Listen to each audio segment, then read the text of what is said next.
Hello student, good evening to all of you. Welcome to my YouTube channel BSc bio वाला। बच्चों, आज हम लोग पढ़ेंगे रोडेंट की लाइफ साइकिल और उनके कंट्रोल के बारे में। क्या पढ़ेंगे बच्चों? जो रोडेंट्स हैं, इनकी लाइफ साइकिल और दियर कंट्रोल। जैसा कि आपको पता होगा, हमने लास्ट लेक्चर में सुगर केन लीफ हॉपर के बारे में पढ़ा था और गंधी बग के बारे में पढ़ा था। ठीक, हमने गंधी बग के बारे में पढ़ा था ना, जिसको गंदे कीड़ा भी कहते हैं। ये राइस ग्रेन पे, जो राइस का ग्रेन होता है, नया नया ग्रेन बना होता है, उसी पे वो अटैक करते हैं और उस ग्रेन में जो वो कार्बोहाइड्रेट होता है उसको सक करके धान को बंझा बना देते हैं। नेक्स्ट उसके बाद हमने पढ़ा था सुगर केन लीफ हॉपर के बारे में। सुगर केन लीफ हॉपर जो सुगर केन पे अटैक करता है, सुगर केन के जूस को सक कर जाता है। ठीक, उसके बारे में हमने पढ़ा था। दो ये जो हमने दो पेस्ट को हमने कंप्लीट कर लिया था। ठीक है, इनको पेस्ट क्यों? क्योंकि ये हमें हार्म पहुंचा रहे हैं। ठीक है, यही पेस्ट है। ठीक है, अब नेक्स्ट हम लोग पढ़ेंगे रोडेंट के बारे में। अब रोडेंट में क्या होता है, इसमें जो ये रैट होता है, माउस होता है, यही सब रोडेंट के बारे में आते हैं। रोडेंट को बोलते हैं ग्नाविंग एंड मैमल। ग्नाविंग मैमल मतलब जो कुतरते हैं। आप देखेंगे चूहा जहाँ पे रहेंगे, आपकी कॉपी किताब कपड़ा और कहीं भी रहेंगे, वो किसी चीज को कुतरते रहते हैं। क्या करेंगे, उनकी तो मजबूरी है कुतरना, क्योंकि उनका दांत जो इंसाइजर है लाइफ टाइम बढ़ता रहता है। तो अपने इंसाइजर को वो छोटा करने के लिए हमेशा कुतरते रहते हैं, कुछ ना कुछ कुतर को अपने इंसाइजर के साइज को मेंटेन करते रहते हैं। ठीक है, कुतरना उनकी मजबूरी है रैट की। ओके, तो रोडेंट ये फसलों को भी बहुत नुकसान करते हैं। खेत में देखेंगे, अगर ये हो जाते हैं बिल बना के ढेर सारा, उसमें पोल वोल बना देते हैं, उसमें पानी जाने लगता है, फसल पूरी खराब हो जाती है जहाँ रहते हैं ये लोग ना, मिट्टी उट्टी पूरा बाहर निकालते हैं। तो ये हमारे फसलों को भी बहुत नुकसान करते हैं। जैसे घर में अनाज रखा है, उसको भी नुकसान करेंगे। जो भी रखा है, आलू वगैरह जो भी रखा है, इसको सब खराब कर देते हैं। ठीक है, और ये बहुत सारी बीमारी को भी फैलाते हैं। तो इसलिए हम लोग को रोडेंट के लाइफ साइकिल के बारे में और इनको कैसे कंट्रोल करना है, इसके बारे में यहाँ पे हम लोग आपके साथ मिलके, हम दोनों लोग मिलकर डिटेल में पढ़ेंगे। ठीक है, लास्ट लेक्चर जो शुगर केन लीफ हॉपर था और गंधी बग के बारे में था, आपको अच्छे समझ में आ गया? अगर कोई प्रॉब्लम हो आप कमेंट करके बताइए। ठीक है, और ये सब टॉपिक अपना तैयार करते हुए चलिए, ताकि एग्जाम टाइम में आप पे ऊपर कोई बर्डन ना हो। ठीक है, और जो आप लोग बॉटनी की टेंशन कर रहे हैं, बॉटनी की टेंशन मत करिए। जैसे ही हमारा ये कवर हो जाता है, मैं फर्स्ट के साथ बॉटनी का जो सेकंड पेपर है वो स्टार्ट करूंगी। ठीक है, आप लोग टेंशन मत लीजिए, बॉटनी फिनिश हो जाएगी। ओके बच्चा, देखिए रोडेंट की लाइफ साइकिल और उनके दिए कंट्रोल के बारे में पढ़िए। आपका ये पेपर पता है बस 5-6 दिन में खत्म हो जाएगा ना। ये खत्म हो जाएगा समझ लीजिए, आप अक्टूबर लास्ट तक खत्म हो जाएगा। नवंबर, और नवंबर में मैं खींच दूंगी आपका सेकेंड पेपर। ठीक है, वो आपका पूरा हो जाएगा। ओके, आइए देखते हैं। देखिए, जो ये रोडेंट है, word rodent come from the Latin word.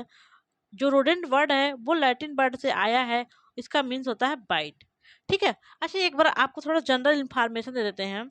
अब तक तो हमने जो शुगर केन लीफ हॉपर पढ़ा या फिर गंधी बग पढ़ा था, वो आर्थ्रोपोडा से बिलोंग थे।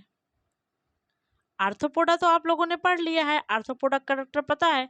लेकिन ये जो रोडेंट है वो जो कार्डेटा का है, आपको जो सेकंड पेपर में कार्डेटा पढ़ना है, उसमें एक क्लास है मैमेलिया, जिसमें ह्यूमन वगैरह आते हैं। स्तनधारी ना, मैमेलिया स्तनधारी जिसमें आते हैं, उसका जैसे मैमेलिया है, उसका जब आर्डर करेंगे, आर्डर रोडेंसिया में ये चूहा माउस वगैरह बिलोंग करते हैं। वहीं से ये रोडेंट है, उसके बारे में आपको स्टडी करना। आप इंसेक्ट मत समझिएगा इसको।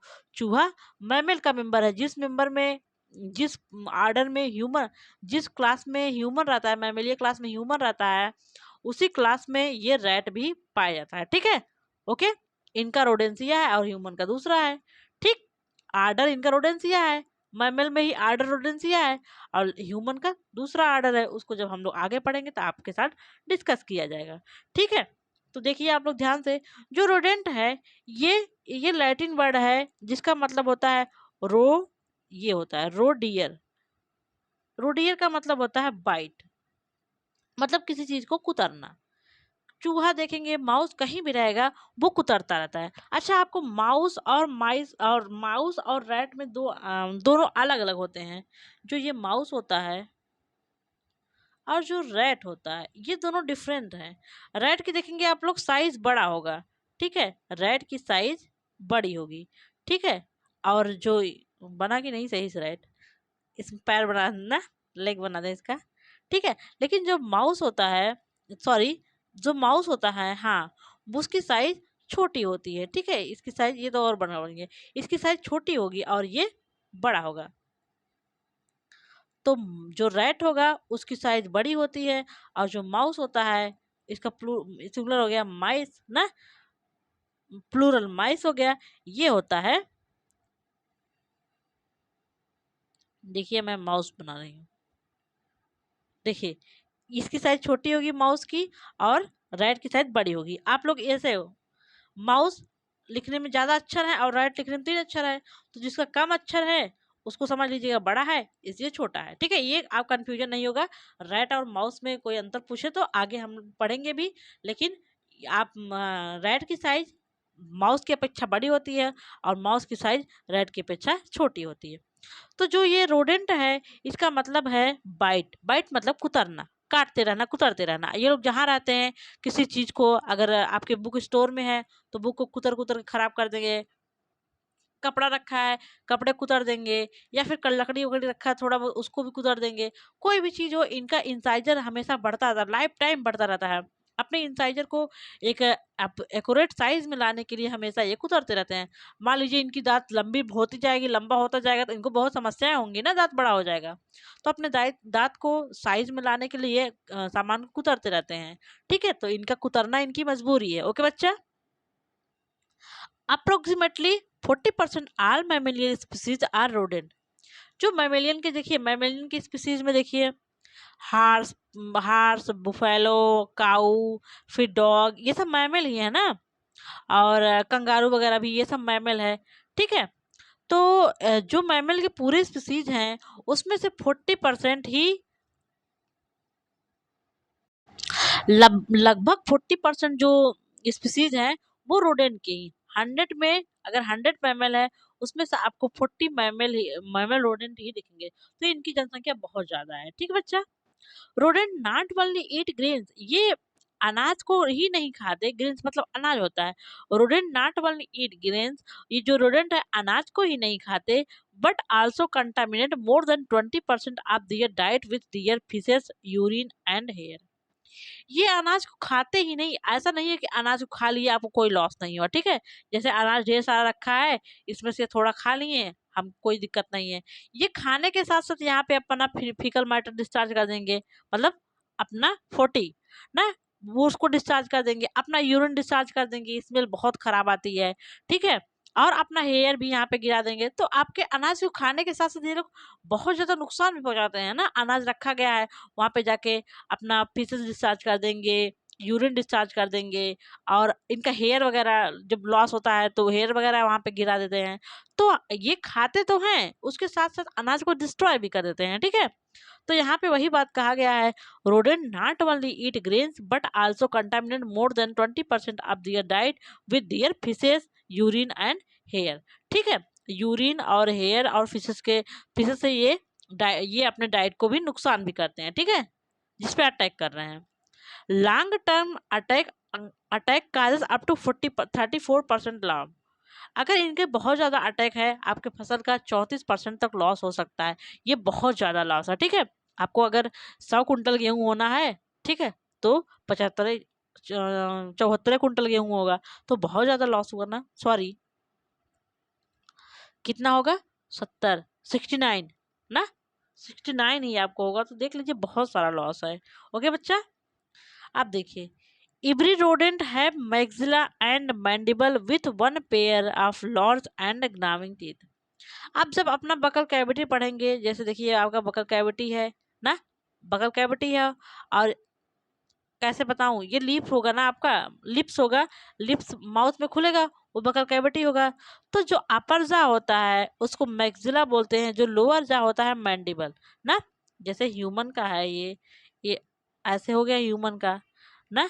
तो अपर जा मैक्सिला, यहाँ अपर जा जहाँ पे टीथ होता है वो मैक्सिला है, लोअर जा मैंडिबल है, ठीक है। तो यहाँ भी इनके माउथ में अपर जा भी होता है, लोअर जा भी होता है।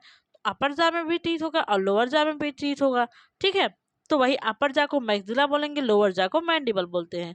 तो इन पे one pair of large gnawing teeth, एक पेयर कुतरने वाला बड़ा ग्नाविंग टीथ होता है, ठीक है। एक पेयर लार्ज ग्नाविंग टीथ होता है, वन पेयर जो किसी चीज कुतरते हैं वो वाला टीथ होता है, वो इंसाइजर इनका टीथ है, ठीक है बच्चा।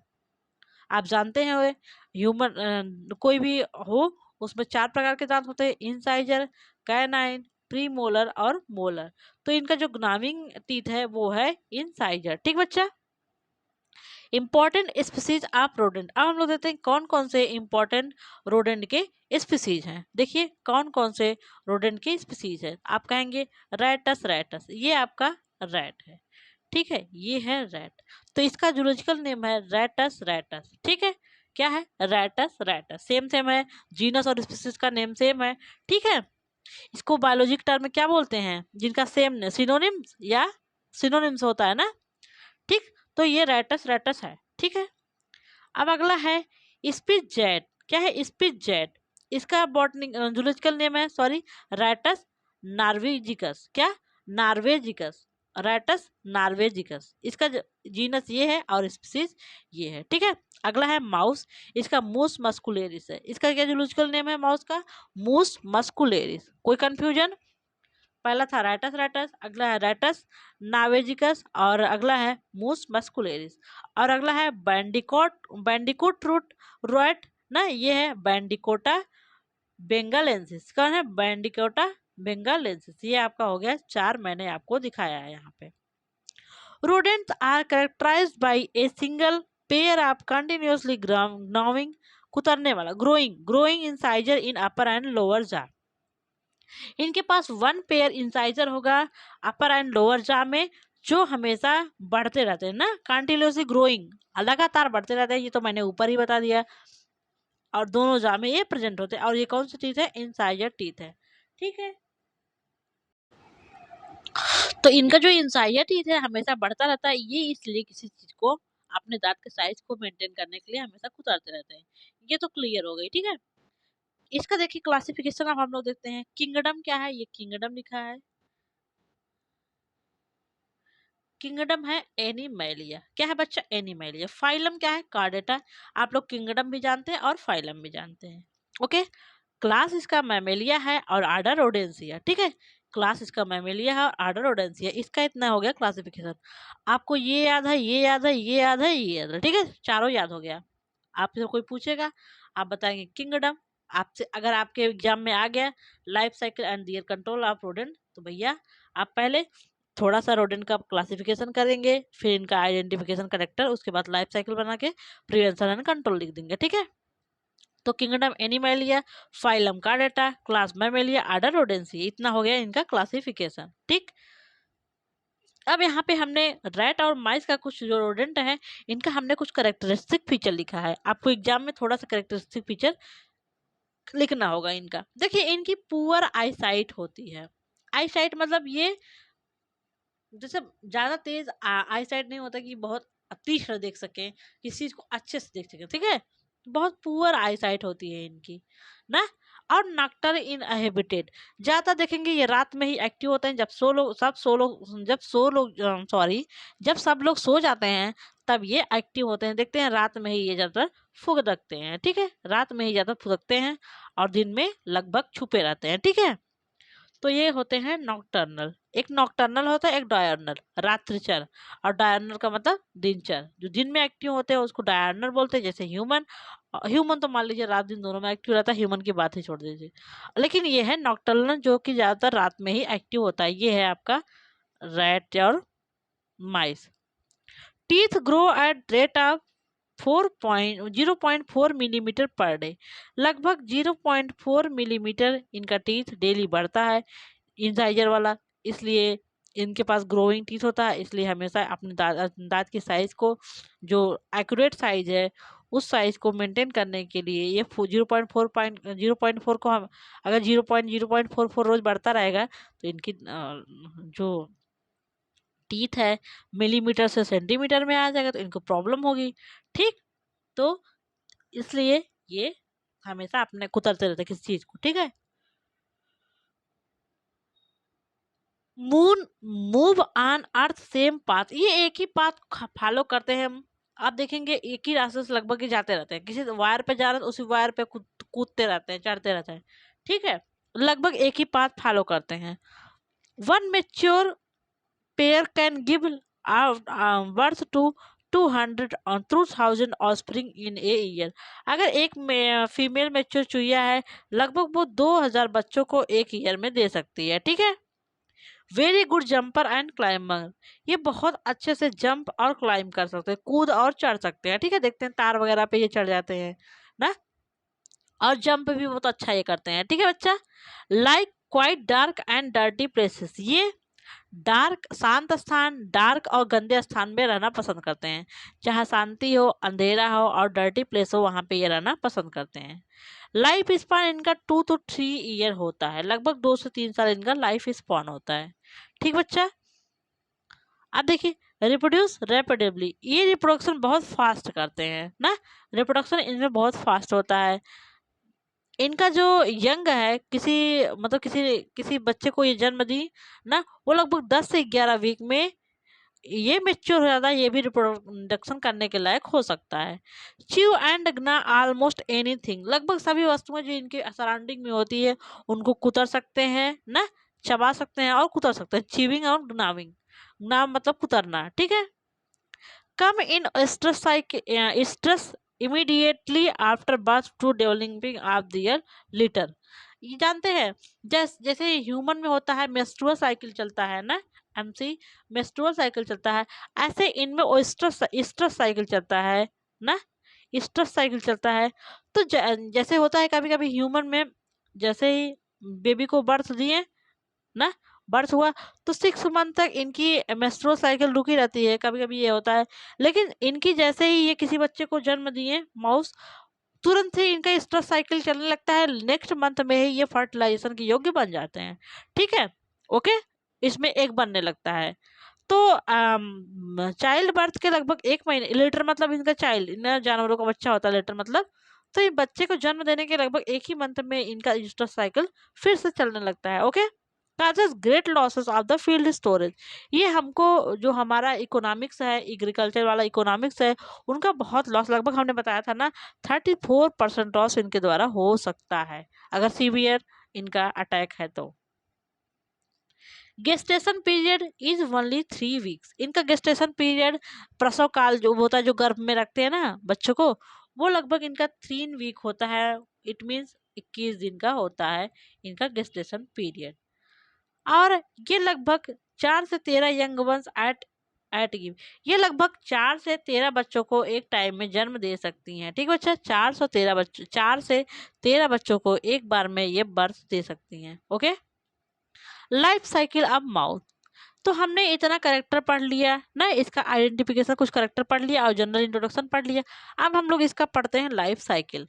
आप लोग हेडिंग डालेंगे लाइफ साइकिल ऑफ माउस, हम पहले एक बार लाइफ साइकिल ऑफ माउस को बताएंगे, उसके बाद रैट का दोनों को कंपैरिजन करेंगे, ठीक है। All mice start out blind at birth and hairless, जब देखिए जैसे एडल्ट है ना, एडल्ट है माइस का, अपने यंग वंश को बर्थ दिया, बच्चा दिया। आप देखते हैं कभी कभी आपके घर वगैरह में वो चूहा का बच्चा अगर मिलेगा तो आप देखेंगे वो उसकी आंख बंद रहेगी, वो अंधा रहेगा, ब्लाइंड रहेगा, और उसके बाल सर पे, सॉरी उनकी बॉडी पे हेयर नहीं रहेगा। तो यहाँ पे जब कोई यंग वंश होता है, उसके बाल बाल पे, सॉरी उसके बॉडी पे हेयर नहीं रहता और उसकी आंखें ब्लाइंड रहती है। वही इसमें बताया गया है, all mice start out blunt at birth and hairless, जैसे ही ये इनकी ये स्टार्ट करते हैं अपनी लाइफ, वैसे ये क्या होते हैं उस टाइम, ये होते हैं ब्लाइंड होते हैं, अंधे होते हैं और हेयरलेस होते हैं, इनकी बॉडी पे कोई हेयर नहीं होता है। After 2 weeks they begin to able to see and start to growing fur, लगभग 2 वीक के बाद, 2 वीक में लगभग 14 डे में ये देखने योग्य हो जाते हैं और फर को डेवलप, मतलब अपनी बॉडी हेयर को डेवलप करना शुरू कर देते हैं। बाई 2 मंथ, 2 मंथ के पास होने तक they have consider to be adult, 2 month तक जब तक हो जाते हैं ये लगता हो ये एडल्ट में कन्वर्ट हो जाते हैं। They can begin to reproduce at this age, लगभग 2 मंथ के एज के बाद ये रिप्रोडक्शन करना स्टार्ट कर देते हैं। They will carry their young for 3 weeks and can have as many as 10 to 14 ना। तो लगभग ये इनका गेस्टेशन पीरियड मैंने बताया ऊपर 3 वीक था ना।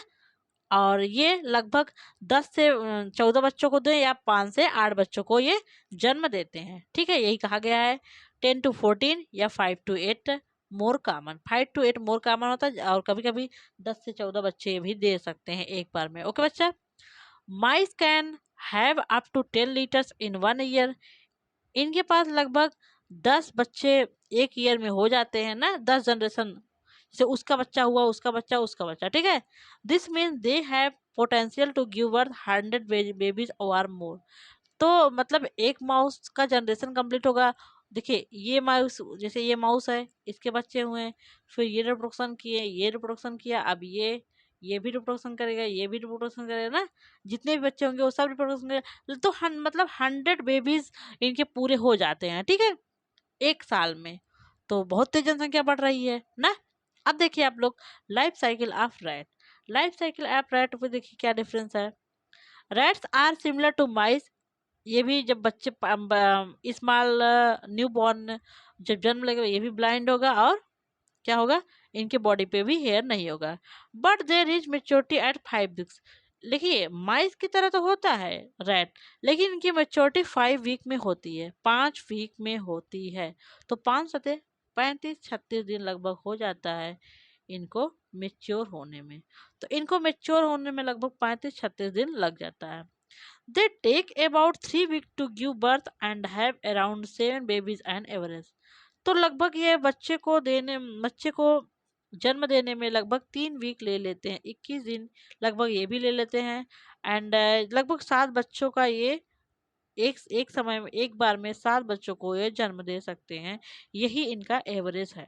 ठीक है, however they can have to up to twice that number.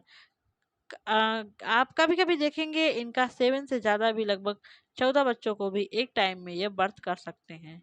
They usually have around 5 litters per year. इनके लगभग 5 जनरेशन एक साल में हो जाएंगे। Which add up to 34 more new rats in home.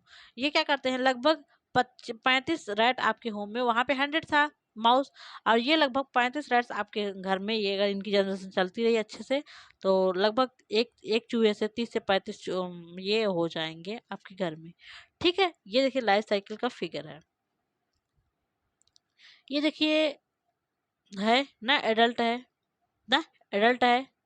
ठीक है, एडल्ट है माइस। अब इसमें ये फर्टिलाइजेशन हुआ, एक ये फीमेल है और मेल आके इन दोनों कॉपुलेशन वगैरह किए ना, तब इनके एक को फर्टिलाइजेशन कर देगा स्पर्म में जाके अंदर इनकी, जहाँ ये ओवरी है इनका ना, फैलोपियन ट्यूब में। तो अब ये जो फर्टिलाइज्ड एग है, फर्टिलाइज मतलब जाइगोट ना, फर्टिलाइज्ड एग है, तो उसमें अब होगा क्लीवेज ना। मैंने क्लीवेज के बारे में आपको बताया है ना। ये देखिए इसका पोलर बॉडी है, और जो एक को सराउंड करने वाली मेम्ब्रेन है वो जोना पैलुस का है।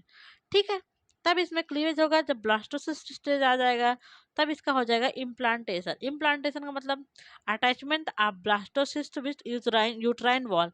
जो यूट्राइन वॉल इनकी है, वहां से आगे ये ब्लास्टोसिस्ट अटैच हो गया, ये हो गया इम्प्लांटेशन। ठीक है, ये भ्रूण, ये जो ब्लास्टोसिस्ट है, ये यूट्राइन से अटैच हो चुका है, इम्प्लांटेशन हो गया है ना। इम्ब्रियो इम्प्लांटेड इनटू यूट्राइन वाले यहाँ पे दिखाया गया है। अब गैस्ट्रुलेशन होगा इनका ना। गैस्ट्रुलेशन होगा तो ऑर्गेनोजेनेसिस होगा, मतलब ऑर्गन का फॉर्मेशन होगा। देखिए आँख, नाक, कान, माउथ, हाथ, पैर वगैरह ये सब बन रहा है, इसी को बोल रहे हैं ऑर्गेनोजेनेसिस, ऑर्गन का फॉर्मेशन ना। अब इसमें जब ग्रोथ और डेवलपमेंट हो जाएगा, तब ये बर्थ देने योग्य हो चुके हैं। अब ये इनके पेट से ये बाहर निकलेंगे। ठीक है, इनका बर्थ हो चुका है, फिर ये एडल्ट में कन्वर्ट होंगे, फिर इनकी लाइफ साइकिल ऐसे कंप्लीट होती रहेगी। ठीक बच्चा, यही है इनकी लाइफ साइकिल। अब देखते हैं हम लोग why rodent management is necessary. हमें रोडेंट, अच्छा लाइफ साइकिल आपको समझ में आ गई। देखिए ये है एडल्ट, इसने फर्टिलाइज्ड एग दिया, एग है इसके इसके पास है यहाँ पे गर्भ में। अभी इनका ब्लास्टोसिस्ट में इम्प्लांटेशन हो गया, फिर इसमें आगे डेवलपमेंट होगा, ऑर्गेनोजेनेसिस होगा, गैस्ट्रुलेशन में आर्गन का फॉर्मेशन होगा। देखिए यहाँ पे सब आर्गन बन गए, यहाँ पे नहीं बना था। फिर जब इसमें ग्रोथ और डेवलपमेंट हो जाएगा, तब ये इन पार्चुरेशन के द्वारा इस फीमेल रैट से बाहर निकल के अपना लाइफ साइकिल कंप्लीट करेगा। ये भी एडल्ट में कन्वर्ट होकर रिप्रोडक्शन करेगा और ऐसे लाइफ साइकिल कंटिन्यू रहेगी। ठीक बच्चा। अब हम लोग देखेंगे रोडेंट का मैनेजमेंट नेसेसरी क्यों है। अब तो बता देंगे क्यों। भैया इतना सारा लॉस कर रहे हैं, कई सारी बीमारियों के वाहक भी हैं, इनका मैनेजमेंट बहुत जरूरी है। ठीक है, लगभग 34% लॉस कर रहे हैं ना। देखिए, in the presence of rodent की प्रेजेंस में carry serious health and economic implication. ये क्या करता है, आपको सीरियस हेल्थ डिजीज का ट्रांसफर भी करता है और आपको इकोनॉमिकली रूप से बहुत सारा लॉस भी होता है। Some of the illness rodent carry can cause significant health risk. इसमें से जो रैट है कुछ बीमारियों के को ढोने में वाहक का काम करता है, वेक्टर का काम करता है। ठीक है, रोडेंट बॉर्न डिजीज इंक्लूड, जो रोडेंट से बीमारियां होती हैं वो है रेड वाइट फीवर, रेड कार्टनेस जो फीवर होता है वो रेड वाइट फीवर है। हेंटावायरस पल्मोनरी सिंड्रोम अगला है, HPS hantavirus pulmonary syndrome and lymphatic lymphatic lymphocytic choriomeningitis ना, एमंग अदर। ये लिम्फोसाइटिक कोरियोमेनिंजाइटिस भी हो सकता है। ठीक, तो कौन कौन सी बीमारियां हो सकती हैं रेड से। रेड वाइट फीवर, रेड कार्टनेस जो फीवर होता है वो रेड वाइट फीवर है, और हैंटा वायरस पल्मोनरी सिंड्रोम, और नेक्स्ट है लिम्फोसाइटिक कोरियोमेनिंजाइटिस ना, ये हो सकता है। ओके, आप इनका कंट्रोल कैसे करेंगे, देखिए कंट्रोल कैसे करेंगे। देखिए इनका कंट्रोल ऑफ रोडेंट क्या है बच्चा। Control of rodent, cover overall close all holes in your walls ना। आपके घर में जितने सारे होल हैं उनको आप बंद कर दीजिए और या फिर कवर कर दीजिए ना। होल्स इन वॉल, आपके घर में दीवार में फर्श पे जितने भी होल हैं आप उस होल को कवर कर दीजिए या फिर बंद कर दीजिए। कुछ मिट्टी वगैरह डाल के, मिट्टी तो फिर से ये काट के बाहर निकल जाएंगे, कंकड़ पत्थर डाल के उस होल को कवर कर दीजिए। Some rodent can squeeze through holes as small as a diamond. ठीक है, wash anything you use for eating and cooking after you are done with them ना। आप जैसे कोई सामान रखा है आप किचन में, अगर वहां पे वो सब रह रहे हैं, वैसे भी किसी चीज को आपको पहले धुलना चाहिए था, फिर ही खाना चाहिए अगर धुलने लायक वो है तो। ठीक है, या फिर अगर भोजन बनाने जा रहे हैं, आपकी सब्जियां वगैरह हैं, अगर चूहा वगैरह आ रहे हैं तो वैसे भी लोग धोते हैं, लेकिन अच्छे से आपको धो देना चाहिए।